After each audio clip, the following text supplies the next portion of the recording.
Y seguimos avanzando en este foro fiscal. Ya saben que ahora es el momento de que resuelvan sus dudas, que tenemos prácticamente hasta las 12 del mediodía con ustedes en líneas abiertas.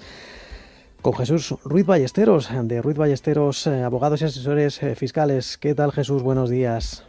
¿Qué tal? Buenos días a todos. Bueno, este es un aspecto, el de el IVA, bastante complicado, aunque es cierto que por añadidura podríamos hablar de la economía digital.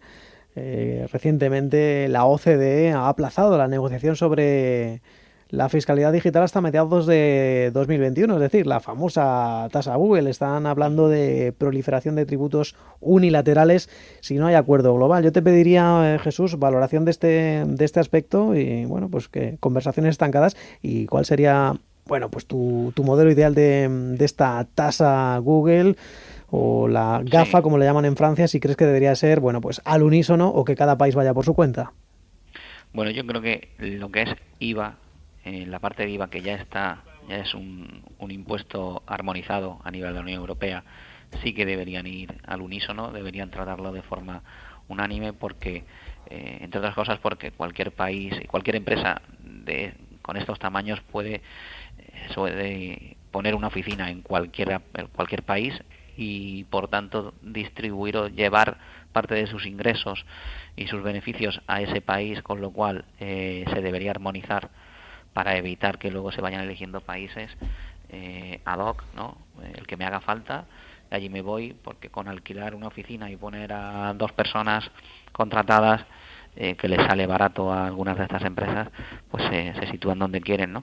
Y sí que es verdad, bajo mi punto de vista, que deberíamos buscar algún tipo de tributación, llamarla tasa Google o como quieran, pero es cierto que y yo soy de los que aboga por reducir impuestos, ¿no? Pero es cierto que no estamos compitiendo en igualdad de condiciones y están tributando muchísimo menos por negocio que se genera en España en este caso, ¿no? Entonces el negocio, movimiento que se genera en España, de alguna forma hay que hacerlo tributar aquí para que, en fin, no sea como una especie de competencia desleal a los que están obligados aquí y no tienen esa capacidad Que sí pagan sus impuestos, de además. moverse.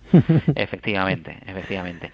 Pero bueno, también es verdad que tenemos, por el contrario, tenemos unos impuestos tan altos y una presión fiscal tan elevada que por ahí también habría que hacer algunas modificaciones.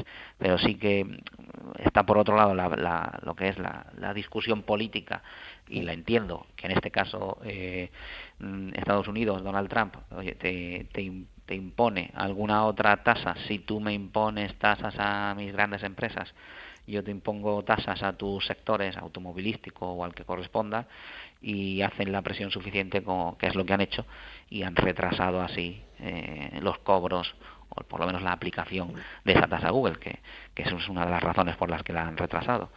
Con lo cual, al final tenemos en fin, partidas políticas o batallas políticas que no están alejadas de la fiscalidad, desde luego. Pues Jesús, 3 semanas para las elecciones en Estados Unidos. Ya veremos si Trump, si Biden, si esos planes que tienen, si sería el candidato demócrata una actitud menos beligerante en el aspecto comercial y si, bueno, pues no habría tantas represalias. Oigan, que ustedes me proponen aquí grabar a las plataformas digitales a, bueno, pues el orgullo patrio, ¿no? Las Google, las Amazon, las Facebook, pues no se preocupen que yo impongo aranceles a los automóviles, a las compañías aeronáuticas como Airbus, al queso, al vino español, en fin, a un montón de cosas.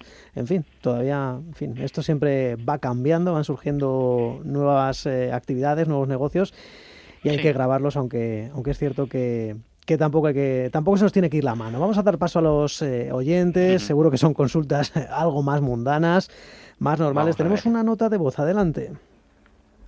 Hola, buenos días. Es una consulta para el foro fiscal de hoy. Creo que no, pero por si acaso, ¿es posible compensar las ganancias obtenidas en la venta de parte de un fondo de pensiones, el 40% que está exento hasta el 2006, con pérdidas en bolsa?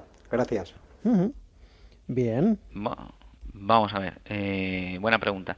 En principio, habría que ver el concepto cuando dice la venta de parte de un fondo de pensiones.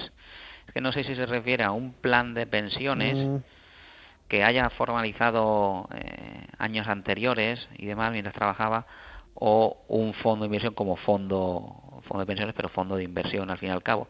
Si fuese un fondo de inversión, la ganancia patrimonial sí podría compensarla con las pérdidas de acciones y demás de los últimos 4 años, si las tiene, o del propio año. Si lo que ha hecho ha sido un rescate del plan de pensiones, entonces eso tributa, es un rendimiento del trabajo y no es compensable. Con lo cual habría que ver exactamente el concepto por el que daría tributar eso que ha llamado fondo de pensiones, ¿vale? Es que es muy importante en IRPF el concepto, básicamente, y ahí hay que irse al contrato que tenga por ese fondo de pensiones. Ujú. Bien, pues la consulta es cierto que no podía especificarnos porque era una nota enviada por WhatsApp. Ahora tenemos a un oyente al otro lado del teléfono. Carlos, ¿cómo está? Buenos días. Hola, buenos días. Vamos a ver, mi pregunta para don Jesús es la siguiente. También es referente a compensación de ganancias y pérdidas. Yo en este año tengo unas ganancias por venta de acciones de unos 4.000 y pico euros. Pero en el ejercicio último, en el 2019, al final de la declaración me sale una información adicional de un saldo negativo de 2.050 euros, justo en la casilla 1.270, también por pérdida de acciones en el ejercicio 2019. Mi pregunta es la siguiente, puesto que es la primera vez que me veo en esta situación: ¿cómo compenso yo para la próxima declaración de la renta los 4.000 y pico euros de ganancias con los 2.050 de pérdidas del 19? Muchísimas gracias. Gracias a usted, Carlos. Bueno, muy bien, vamos a ver. Lo que tiene que tener siempre claro es lo que he dicho antes, que es los conceptos. Lo digo porque las casillas, yo de memoria, es imposible saberse el número de las casillas, si están bien o mal, ¿no? Pero declaradas. Lo importante es el concepto. Si el concepto es una pérdida por la venta de acciones y lo otro es una ganancia por la venta de acciones o cualquier otra ganancia patrimonial, lo va a poder compensar. No sé decirle la casilla, por entre otras cosas, porque todos los años hacen modificaciones de casillas, ponen unas nuevas normalmente, pero lo que sí es claro es que le va a aparecer en la declaración de la renta una zona en la que puede poner la ganancia patrimonial, normalmente pues por otras razones o derivadas de inmuebles o derivadas de acciones, y ahí pondrá los valores de compra y los valores de venta. Entonces automáticamente le calcula el sistema, el programa, que ha tenido una ganancia o que ha tenido una pérdida. En las que arrastra también le pone una casilla para ponerla, pero es sencillo a la hora de hacerla, no es algo complejo, le aparecen los nombres y las pone prácticamente juntas, ¿vale? Nosotros es que hacemos la renta en un programa distinto, no utilizamos el programa de la agencia tributaria y yo no me sé los números de las casillas, desde luego, pero son compensables perfectamente. Uh-huh. Bien, pues la consulta de Carlos sobre cómo compensar esas ganancias y pérdidas en el ejercicio 19. Nos pregunta también por WhatsApp Luis de Madrid. Quisiera preguntar al experto porque hay una oferta de mi empresa de bajas incentivadas, nos dan 150.000 euros, pero quisiera saber si de esto, si hay que pagar a Hacienda al ser una baja incentivada. Pues en principio, esa es muy buena pregunta. Vamos a ver, en principio sí, vamos a ver.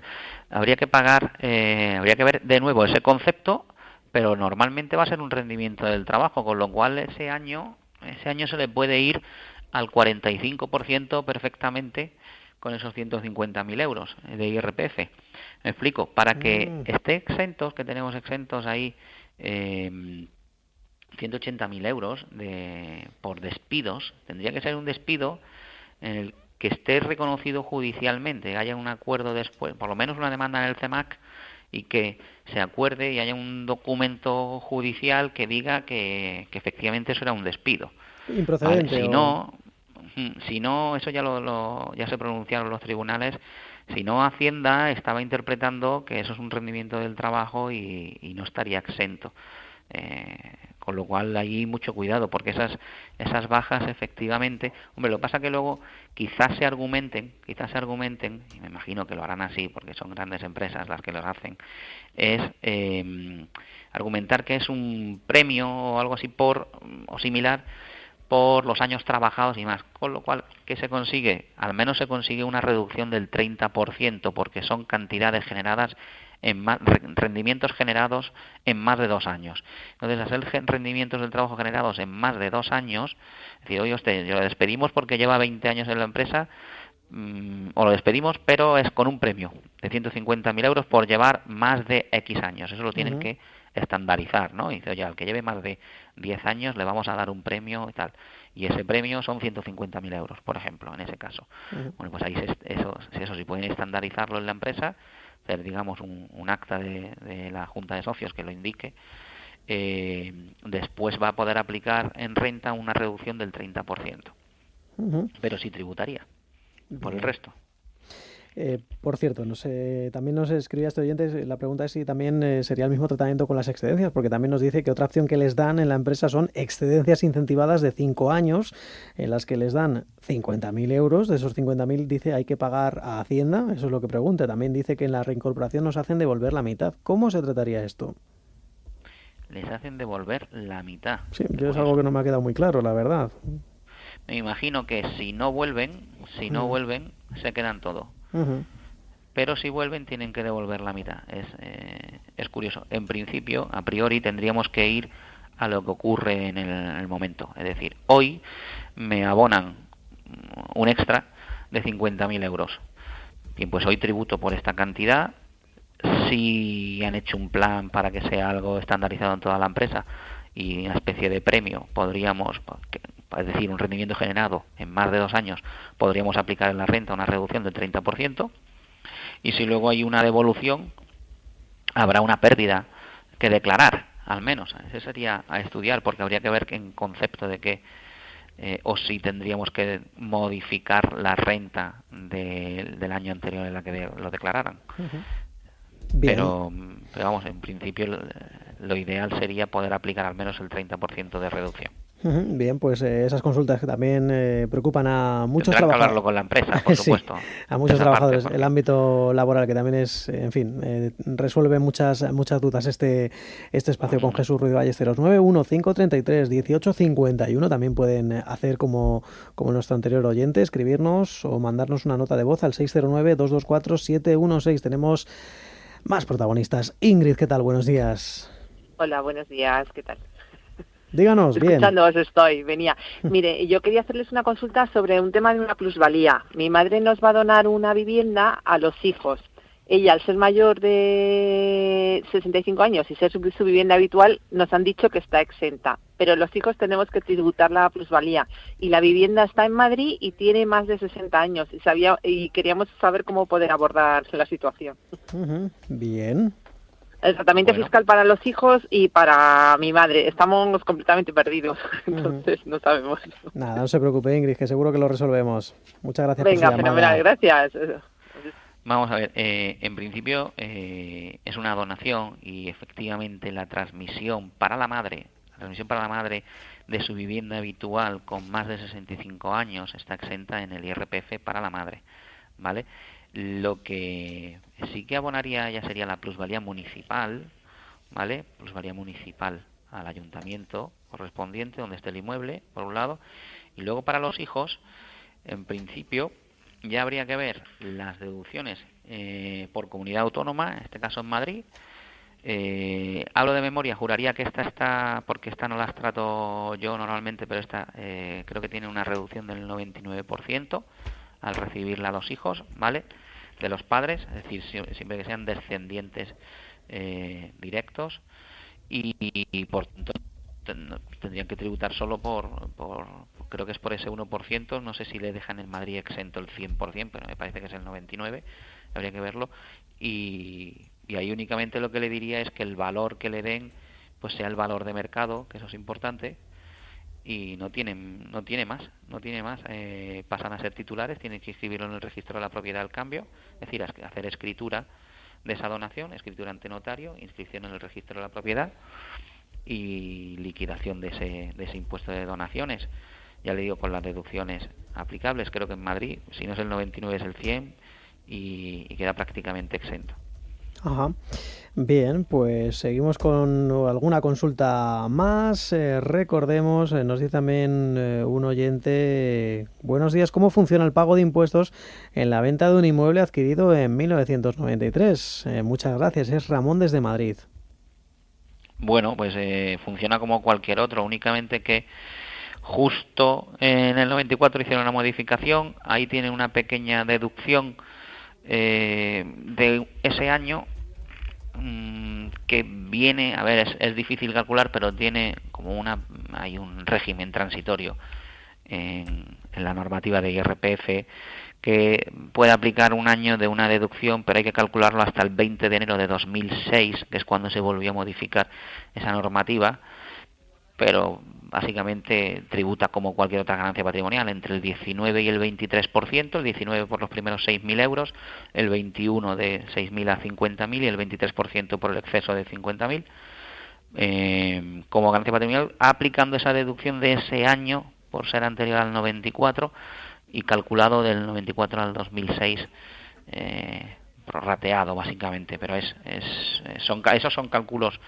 que son algo complejos, para que se hacen y no tiene más, pero como cualquier otra. Por cierto, Jesús, antes de, tampoco que sean noticias muy buenas, pero nos gustaría recordarlo una vez más. Claro, estamos en medio de una pandemia, con los ERTEs prolongados más allá de septiembre. Es muy importante la tributación, saber y recordarle a la audiencia que esto se considera como si tuviéramos dos pagadores. ¿Le tenemos que decir a los oyentes que van a tener que pagar más impuestos si están en un ERTE?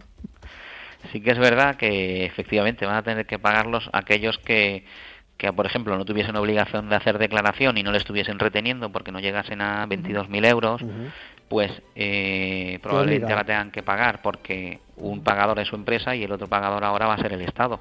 Ya. En fin, se va a complicar la cosa, la verdad. Oye, ¿y qué pasa, por ejemplo, si tú estás en un ERTE pero el SEPE no te ha pagado? ¿Ahí qué ocurre? ¿Es como cuando emites una factura y el pagador no te ha pagado, pero la factura está emitida? No es igual. En IRPF, para el empleado, no debería declararlo, no lo declararía y podría demostrar perfectamente que lo ha ingresado, no lo ha recibido, no lo ha declarado, no lo tiene que declarar. O sea, que no es como una factura. No es como las facturas que tienes que declararlas al haberlas emitido, tanto el IVA como incluirla en la base imponible. Claro, porque hay mucha gente que está acogida a un ERTE, pero resulta que ha cobrado solo un mes o incluso no ha cobrado ninguno, pues porque sabemos que el SEPE está totalmente atascado. Que es otra de las opciones. Bueno. Ahí, pues lo que hayan cobrado, yo declararía lo que hayan cobrado y punto. Y luego, pues si es necesario, me peleo con Hacienda, pero no voy a declarar lo que no he cobrado. Eso, muy bien. Pues Jesús Ruiz Ballesteros, un placer. Muchísimas gracias por ayudarnos y enseñarnos. Hasta pronto, un abrazo. El placer es mío, como siempre, y que vaya todo bien. Adiós, gracias. Chao.